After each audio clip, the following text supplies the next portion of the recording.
Hello दोस्तों, स्वागत है आपका अपने YouTube channel school study point के ऊपर। आज हम लेके आए हैं दिल्ली सल्तनत का एक महत्वपूर्ण वंश, लोधी वंश।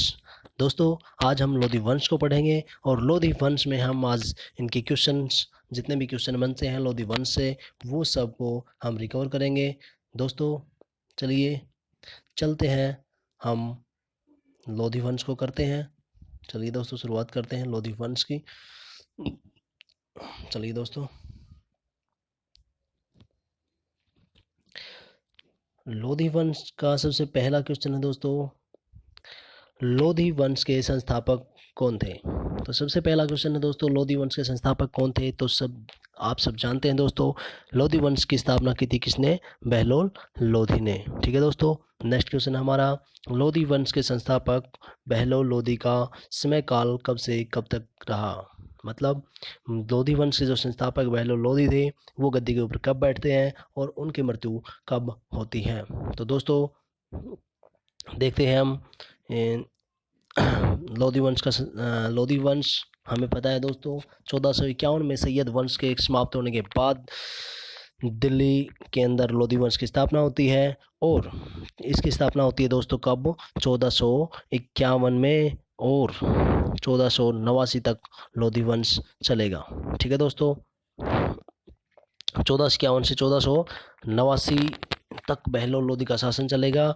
और ये चलेगा दोस्तों, जो लोधी वंश है दोस्तों, वो चलेगा कब तक? 1526 तक। 1526 के अंदर आप सभी को पता है इब्राहिम लोधी युद्ध करेगा, पानीपत की पहली लड़ाई होगी बाबर के साथ, और जिसमें बाबर विजयी रहेगा। इससे आगे हम क्वेश्चन करते रहेंगे दोस्तों, जो आएंगे आगे करेंगे क्वेश्चन। तो हमारा अगला क्वेश्चन है दोस्तों, बहलोल लोधी किसके नाम से दिल्ली की गद्दी पर बैठा? तो बहलोल लोधी किसके नाम से दिल्ली की गद्दी पर बैठा? तो दोस्तों ये बैठा था बहलोल शाह गाजी के नाम से। तो किसके नाम से बैठा था दोस्तों? बहलोल शाह गाजी। ऐसे ही दोस्तों हमने पीछे पढ़ा था, हमने पिछली वीडियो में किया था सैयद वंश। तो सैयद वंश में हमने पढ़ा था खिज्र खान किसकी उपाधि धारण करके गद्दी के ऊपर बैठते हैं? तो वो बैठे थे रैयत ए आला। तो दोस्तों हमारी सभी वीडियो आप देखिए, इससे आपको बहुत फ़ायदा मिलने वाला है। हमारा अगला क्वेश्चन है दोस्तों, सल्तनत काल में अपने नाम के सिक्के जारी करवाने वाला शासक कौन था? तो सल्तनत काल में अपने नाम के सिक्के जारी करवाने वाला शासक कौन था दोस्तों? तो वो था दोस्तों बहलोल लोधी। बहलोल लोधी दिल्ली सल्तनत के अंदर अपने ही नाम से सिक्के जारी करवाता है। कौन करवाता है दोस्तों? बहलोल लोधी। कौन करवाता है? बहलोल लोधी। और बहलोल सिक्के थे दोस्तों, इसके नाम से बहलोल सिक्के जारी करवाए थे इसने। बहलोल लोधी के द्वारा जारी किए गए सिक्के का नाम क्या था? तो दोस्तों अगला ही क्वेश्चन हमारा आ गया कि बहलोल लोधी ने किस नाम से सिक्के जारी करवाए थे? तो वो करवाए थे बहलोल सिक्का। कौन सा सिक्का था दोस्तों? बहलोल सिक्का। कौन सा सिक्का? बहलोल सिक्का। ठीक है दोस्तों, हमारा अगला क्वेश्चन है दोस्तों, बहलोल लोधी के बाद दिल्ली की गद्दी पर बैठने वाले शासक कौन बने? यानी कि दिल्ली की गद्दी पर बहलोल लोधी की जब मृत्यु हो जाती है, 89 के अंदर होती है, 1489 के अंदर बहलोल लोधी की मृत्यु होती है, तो उसके बाद गद्दी पर कौन बैठते हैं? तो वो बहुत ही इंपॉर्टेंट शासक रहे हैं दोस्तों, सिकंदर लोधी। तो गद्दी पर कौन बैठते हैं दोस्तों? सिकंदर लोधी। हमारा अगला क्वेश्चन रहेगा दोस्तों, सिकंदर लोधी ने कब से कब तक शासन किया? तो दोस्तों हम जानते हैं बहलोल लोधी की मृत्यु होती है 1489 के अंदर। जो 1489 के अंदर ये गद्दी पर बैठते हैं और 1517 तक ये गद्दी पर बैठेंगे। ठीक है दोस्तों, हमारा अगला क्वेश्चन है, जलाल खान और इब्राहिम लोधी किसके पुत्र थे? अब क्वेश्चन बनता है दोस्तों, जलाल खान और इब्राहिम लोधी। इब्राहिम लोधी दोस्तों हमें पता है कि सबसे लास्ट शासक होंगे किसके? लोधी वंश के। तो ये दोनों किसके पुत्र थे दोस्तों? तो ये दोनों पुत्र थे दोस्तों किसके? सिकंदर लोधी के। तो किसके पुत्र थे? सिकंदर लोधी के। ठीक है दोस्तों, हमारा अगला क्वेश्चन है, सिकंदर लोधी ने अपने पुत्र जलाल खान को कौन सा क्षेत्र सौंपा? तो दोस्तों कौन सा क्षेत्र सौंपा? वो था दोस्तों जौनपुर। यानी कि जो सिकंदर लोधी के पुत्र थे जलाल खान, एक जलाल खान है दोस्तों और एक इब्राहिम लोधी हैं। तो जलाल खान कहाँ पे शासन करते हैं दोस्तों? तो ये जौनपुर में शासन करते हैं दोस्तों। और जो इब्राहिम लोधी हैं दोस्तों, वो दिल्ली की गद्दी के ऊपर शासन करेंगे।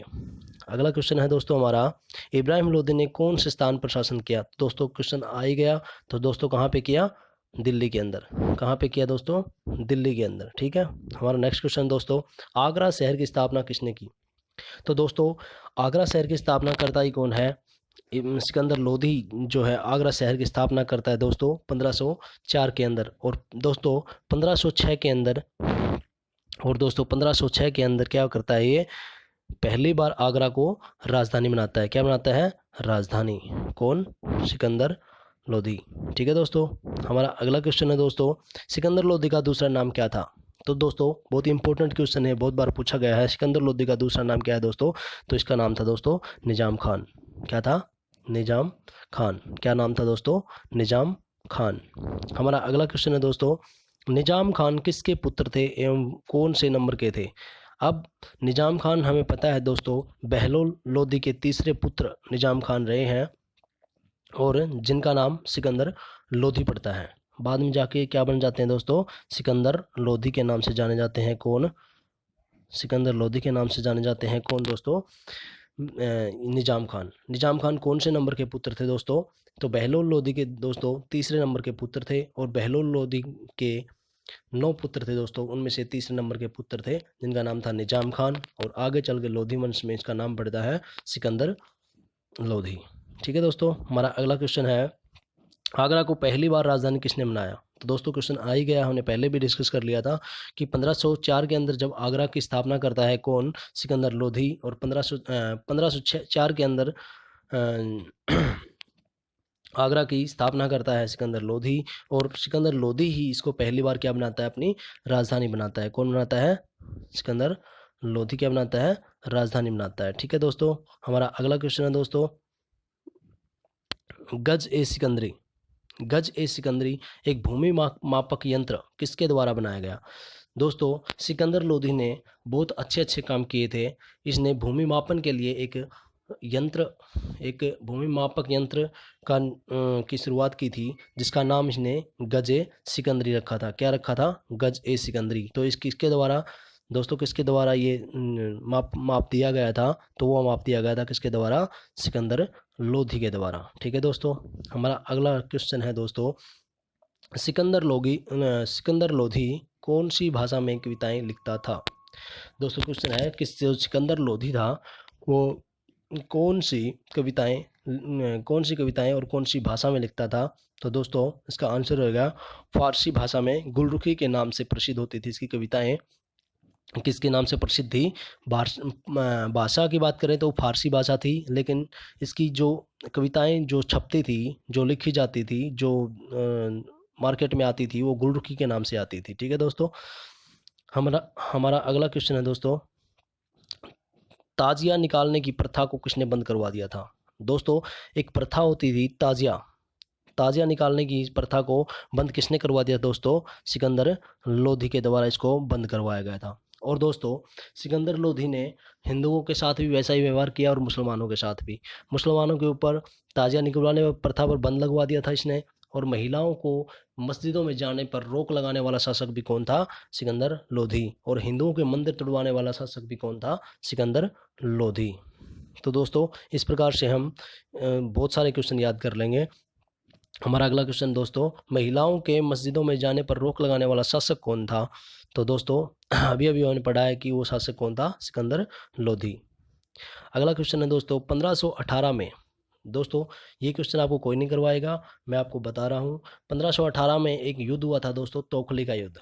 तोखली जगह पड़ती है एक, उसमें ये युद्ध हुआ था। और तोखली का युद्ध किन किन के बीच हुआ, इनमें कौन विजयी रहा? तो दोस्तों तोखली का युद्ध 1518 के अंदर होता है राणा सांगा एवं इब्राहिम लोदी के बीच। इसमें राणा सांगा जो है विजयी होते हैं। कौन होते हैं? विजयी होते हैं कौन? राणा सांगा।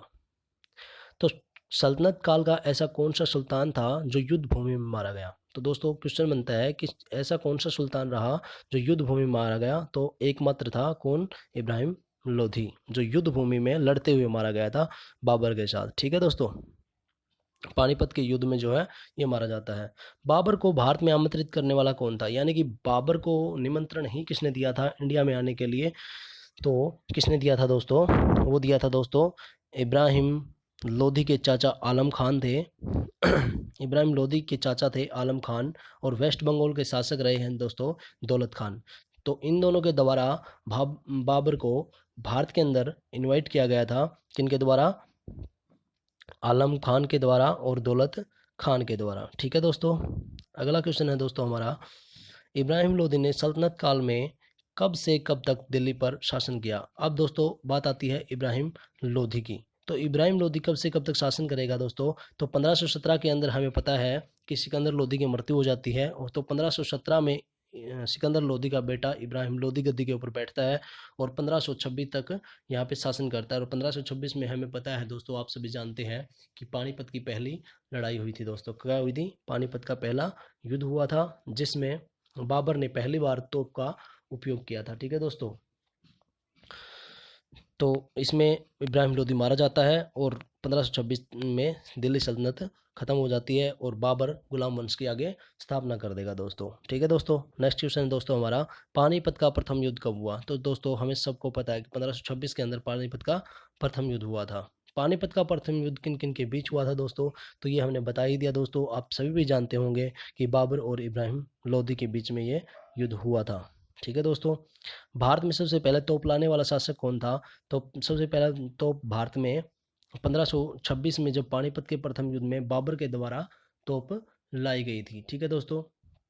अगला क्वेश्चन है दोस्तों हमारा, बाबर के तोपसी के नाम क्या क्या थे? तो बाबर के तोपसी रहे दोस्तों उस्ताद अली और मुस्तफ़ा। अगर ये ना होते तो शायद बाबर जीत भी ना पाता। इन्हीं की बदौलत जो है बाबर ये युद्ध जीत पाया था। और इस युद्ध की अगर बात करें दोस्तों, तो इसमें एक विधि, तुगलमा विधि का उपयोग किया गया था युद्ध को जीतने के लिए दोस्तों। तो इसमें होता क्या था दोस्तों, यहाँ पे एक साइड के अंदर रिवर थी दोस्तों, ये पानी चल रहा है दोस्तों। ठीक है दोस्तों।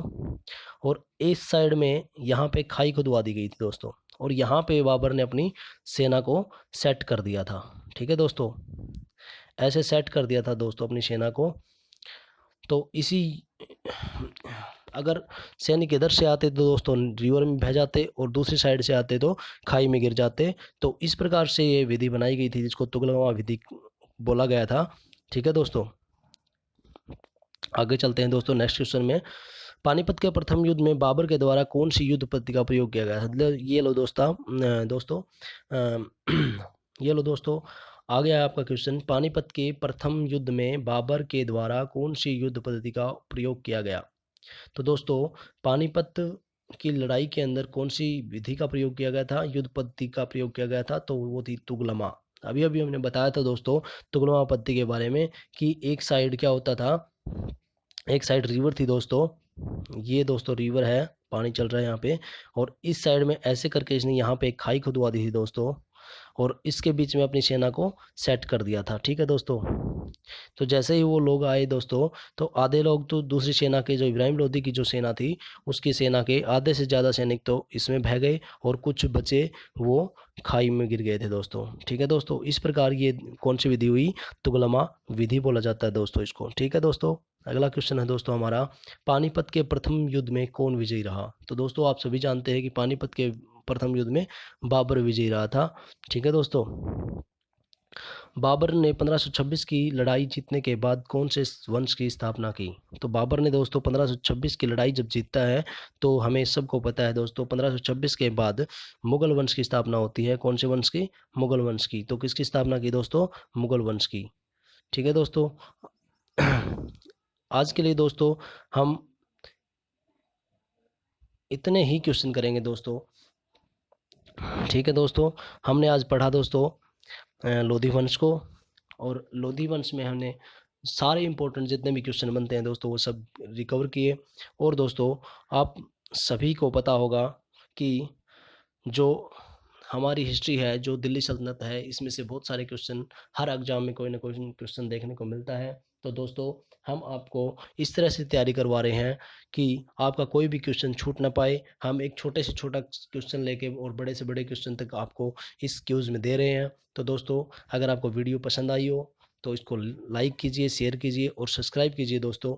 और हमारे चैनल के जो बेल आइकन है उसको प्रेस कर लीजिए, ताकि आपको हर वीडियो का नोटिफिकेशन आपके पास आता रहे और आपकी तैयारी अच्छे से अच्छी होती रहे। ठीक है दोस्तों, धन्यवाद। अगली वीडियो में मिलते हैं, तब तक के लिए जय श्री श्याम।